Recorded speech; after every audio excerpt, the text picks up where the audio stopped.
આવતીકાલે ભાઈ અને બહેનના પવિત્ર પર્વનો તહેવાર એટલે કે રક્ષાબંધન, બીજા નામે એને બળવ પણ કહેવામાં આવે છે.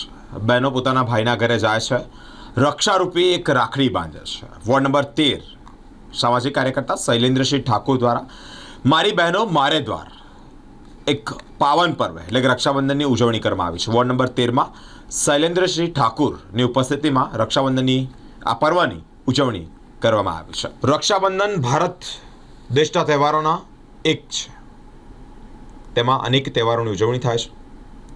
આપણે ધાર્મિક, સામાજિક, રાષ્ટ્રીય તહેવારો ઉજવીએ છીએ. રક્ષાબંધનનો તહેવાર આવે છે. રક્ષાબંધન એટલે ભાઈ અને બહેનનો તહેવાર. બીજું નામ બળેવ છે. રક્ષાબંધન શ્રાવણ મહિનાની પૂનમે આવે છે. તે દિવસે બહેન ભાઈને તિલક કરે છે, રાખડી બાંધે છે, મીઠાઈ ખવડાવે છે. વોર્ડ નંબર 13ના સામાજિક આગેવાન શૈલેન્દ્રસિંહ ઠાકોર દ્વારા આયોજિત મારી બહેનો મારે દ્વારા અંતર્ગત કાનમ પાટીદાર વાડી ખાતે રક્ષાબંધનની પૂર્વ સંધ્યા વોર્ડ નંબર 13ની બહેનો સાથે રક્ષાબંધન પર્વની ઉજવણી કરવામાં આવી છે. મોટી સંખ્યામાં બહેનો શૈલેન્દ્રસિંહ ઠાકોરને રાખડી બાંધી છે, મોડું મીઠું કરાવ્યું છે. વધુમાં તેઓએ માહિતી આપી છે.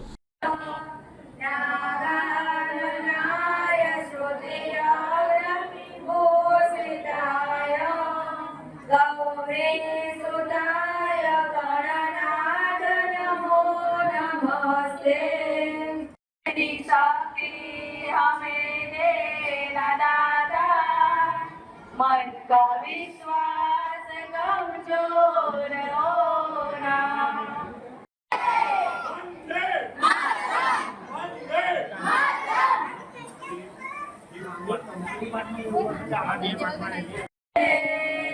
बाबना मन बदले होना हम चले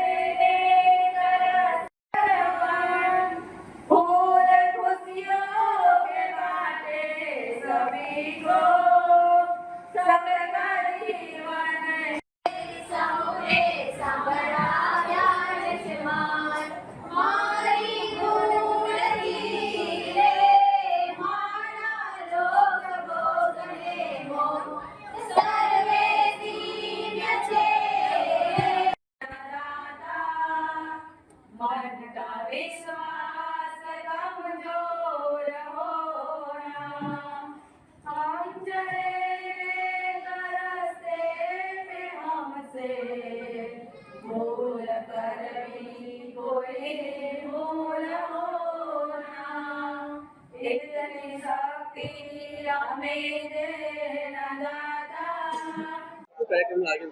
આજે રક્ષાબંધનનો કાર્યક્રમ કરવામાં આવ્યો છે. અમે દર વર્ષે રક્ષાબંધન સેલિબ્રેશનનો કાર્યક્રમ કરીએ છીએ અને આ દર વર્ષે નિસ્વાર્થ ભાવે સેવા કરે જ છે અને આ પ્રજાલક્ષી કાર્ય છે અને આ બધી બહેનો એમને આશીર્વાદ આપવા માટે રક્ષાબંધનના કાર્યક્રમમાં આવેલી છે. તેથી હું આ બધી બહેનોનો દિલથી આભાર વ્યક્ત કરું છું. 500થી વધારે બહેનો છે.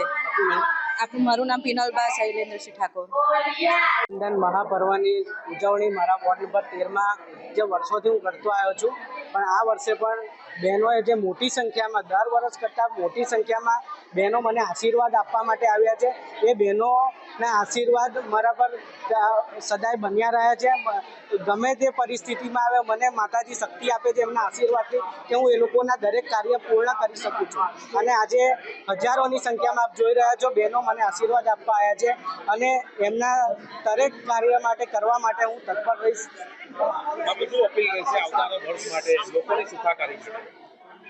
જે આજે બહેનો મારા દ્વારે આવ્યા છે એ બહેનોની રક્ષા કરવાની જવાબદારી વિશેષ મારી બને છે. બહેનોને સ્થાનિક સ્વરાજના કોઈ પણ પ્રશ્ન હોય, રોડ રસ્તા ડ્રેનેજ લઈને કે બીજા સરકારી કોઈ પણ પ્રશ્ન હોય, છેવાડાના માનવી સુધી છેલ્લા 25 વર્ષથી વિવિધ સેવાકીય કાર્યથી હું પ્રજાની વચ્ચે રહ્યો છું અને ભવિષ્યમાં પણ રહીશ એવી આજના દિવસ